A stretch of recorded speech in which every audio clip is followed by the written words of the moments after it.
Army के साथ साथ इंडियन भी पीछे नहीं रहे। इंडियन फैमिली की जानिब से 100 ब्लैंकेट जो है तुर्की के लोगों को भेजा गया है। भारत में तुर्की की जो एम्बेसी है उसने भारत की जनता से एक अपील की थी कि आपसे जो हो सके वो मदद करिए, और इसी के बाद भारत के दिलदार लोगों ने तुर्की के एम्बेसी को भर डाला कंबलों से। क्योंकि जब आप देख लीजिए, अभी देख लें आप, टर्की में जब ज़िलज़ला आया तो उसके बाद से जो है वो तो उनके ताल्लुक, वो तो उसको कह रहे हैं कि दोस्त मुल्क इंडिया को, और बार बार शुक्रिया अदा करें, थैंक यू कहा जा रहा है। सिर्फ टर्की नहीं बल्कि इससे पहले जब अफगानिस्तान उन्होंने मदद भेजी थी तो अफगानिस्तान के तालिबान ने उनको बड़ा वेलकम किया था, बड़ा शुक्रिया अदा किया था और उनको कहा था हमारा फ्रेंडली कंट्री, हमारा दोस्त, और बड़े विजिट्स भी एक दूसरे की तरफ हुए थे। तो ये वो कंट्रीज़ हैं। ये जो बात की जा रही है ना, एक तरीके से देखें, ये लगाने की बात है ना कि ये लुक देखो, जो तुम्हारे करीबी थे वो अब हमारे करीबी हैं। पाकिस्तान की हुकूमत तुर्की के लोगों की कोई माली मदद नहीं कर सकती, तो कम से कम पाकिस्तान की आवाम को तो तुर्की के लिए मदद भेजनी चाहिए, उनको डोनेशन भेजना चाहिए। What are you? आप कर क्या रहे हैं आपके अपने साथ? कोशिश ये की जा रही है कि किसी तरीके से पाकिस्तान अनाउंस कर दे डिफॉल्ट का। अच्छा, पहली बात तो ये है कि हम डिफॉल्ट में आ गए हैं। इंडियन आर्मी वहाँ पर लीड कर रही है, हर तरह से उन्हें फैसिलिटेट करने के लिए वहाँ पर फील्ड हॉस्पिटल भी बनाए गए हैं। इंडियन आर्मी की तो जद्दोजहद, उनकी मेहनत, उनकी काविशें एक तरफ, लेकिन इंडिया के जो लोग हैं उन्होंने 100+ ब्लैंकेट्स जो हैं वो तुर्की में भेजे हैं ताकि वहाँ के लोगों की मदद की जाए। इंडिया जो है वो अपना प्यार भेज रहा है तुर्की के लोगों को, क्या कहेंगी आप? हेलो फ्रेंड्स, जय हिंद। हिंदुस्तान स्पेशल में आपका स्वागत है दोस्तों। टर्की अर्थक्वेक एक ऐसी त्रासदी बनकर सामने आई है जिसके सामने मदद के तमाम मानवीय प्रयास नाकाफी साबित हो रहे हैं। 24,000 से अधिक लोगों की मौत के बाद भारत समेत तमाम देश तुर्की की पीड़ित और भूकंप प्रभावित आबादी की मदद के तरीके तलाश रहे हैं। ऐसे ही सराहनीय कोशिश भारत की तरफ से हुई है। सेना और एनडीआरएफ टीम के बाद भारत की जनता कड़ाके की ठंड से बचने के लिए कंबल बांट रही है। 100 कंबल भेजे जाने का लेटर तुर्की राजदूत ने ट्वीट कर दिल छूने वाली बात कही है। तुर्की के राजदूत फिराद सुनील ने 100 कंबल दान करने वाले भारतीय के लेटर ट्वीट कर #वसुंधैव कुटुंबकम यानी पूरा विश्व एक परिवार का संदेश भी शेयर किया है। तुर्की के राजदूत ने कैप्शन में लिखा, कभी कभी शब्दों के मायने शब्दकोश में दर्ज अर्थ से कहीं अधिक गहरे होते हैं। इंडियन आर्मी सबसे ज्यादा आगे बढ़ चढ़कर तुर्की के लोगों की, मुतासरा लोगों की मदद कर रही है।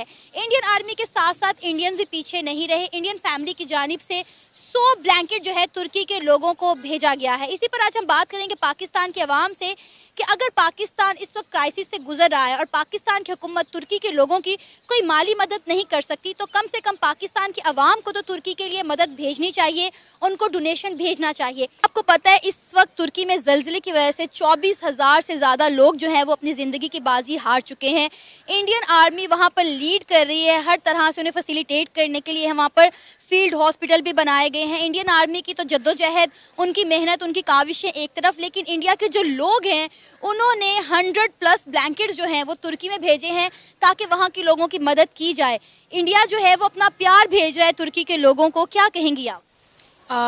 फ़र्स्ट ऑफ़ ऑल तो बहुत ज़्यादा मुझे अफसोस हुआ है कि वहाँ पे इतना बड़ा इंसिडेंट हो गया और इतनी ज़्यादा अमवात वाक़या हो गई हैं, क्योंकि इंसानी जान की ना कोई कदर कीमत नहीं होती। ठीक है, तो दूसरी बात ये है कि अगर इंडिया उन्हें सपोर्ट कर रहा है तो इंडिया के पास उनके इकॉनमी रेट देखें, उनकी करेंसी देखें, सारा कुछ हमसे बहुत ज़्यादा है, तो वो सपोर्ट कर सकते हैं। लेकिन हमारी बेचारी गवर्नमेंट के पास पैसा नहीं, तो वो कहाँ से करेगी?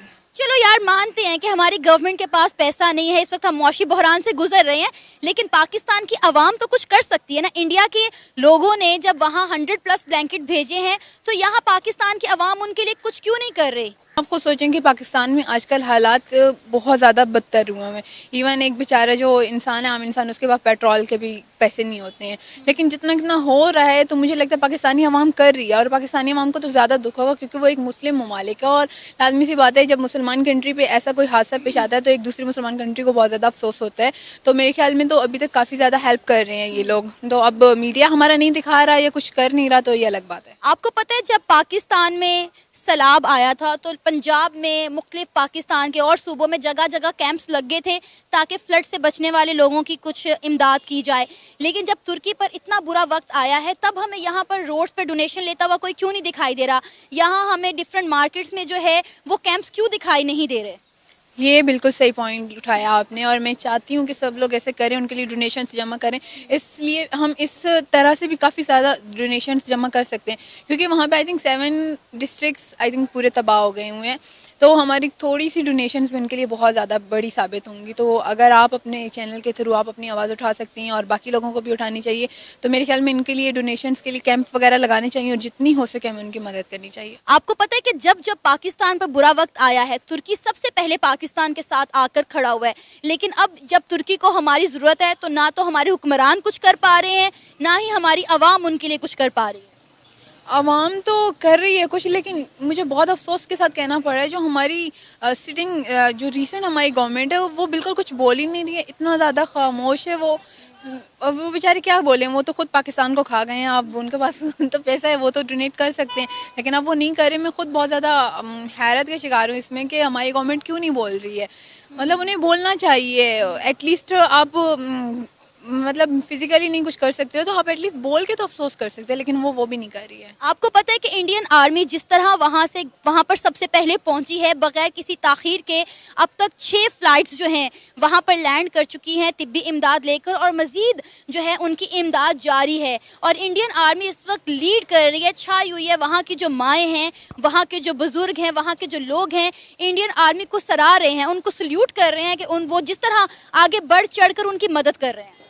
माशाल्लाह से जो हमारी आर्मी उन्हें पॉलिटिक्स में घुसने का शौक इतना है, वो पॉलिटिक्स में घुसी है, वो कहाँ किसी और की मदद कर पाएगी। 170 अरब रुपए के मिनी बजट की बात की जा रही है। आईएमएफ से मुआहदा हुआ है नहीं हुआ, इस हवाले से कुछ नहीं कहा जा रहा। लेकिन जनाब, क्या पाकिस्तान वाकई में डिफॉल्ट की तरफ बढ़ रहा है, या ऑफिशियली नहीं तो प्रैक्टिकली डिफॉल्ट हो गया है? जफर हिलाली साहब हमारे साथ मौजूद हैं, जरा उनसे जरा मजीद बात करेंगे। जफर साहब, ये बताइएगा, जो इस वक्त सूरत हाल चल रही है, आने वाला वक्त है, 170 अरब के जो टैक्सेस लगाए जा रहे हैं, हम प्रैक्टिकली ये माने कि हम डिफॉल्ट की तरफ बढ़ रहे हैं, आ गए, करीब हैं, श्रीलंका की सूरत हाल बनने जा रहे हैं? क्या कहेंगे सर, आने वाले वक्त में क्या होने जा रहा है? पहली बात तो ये है कि हम डिफ़ॉल्ट में आ गए हैं, और ये कहना कि हम इतना रह गया है और इतने दिन का, ये सब बातें हमने डिफ़ॉल्ट कर दिया है। हमारे जो लेने थे कर्ज है वो हम नहीं फेड सके। तो पहले बात तो ये है, तो ये ख़त्म करें ना कि नहीं हुआ है और 10 और 12 दिन, हम 2 महीने से डिफ़ॉल्ट हो गए हैं। एक नहीं तो ये क्यों 900 जहाज़ क्यों खड़े, वो 900 कंटेनर्स हमारे क्या कहते हैं पोर्ट्स पर, हार्बर के बाहर क्यों खड़े हुए हैं? एक दूसरी बात ये है, हाँ एग्जैक्टली, तो नहीं खुल रहे हैं ना। इसका मतलब क्या? इसका मतलब ये है कि हम पैसे नहीं है ना? आप बताएं और क्या मतलब है इसका? सही है।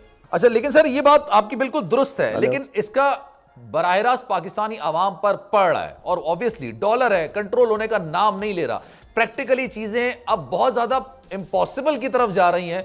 एक इंसान के लिए अपना घर चलाना, उस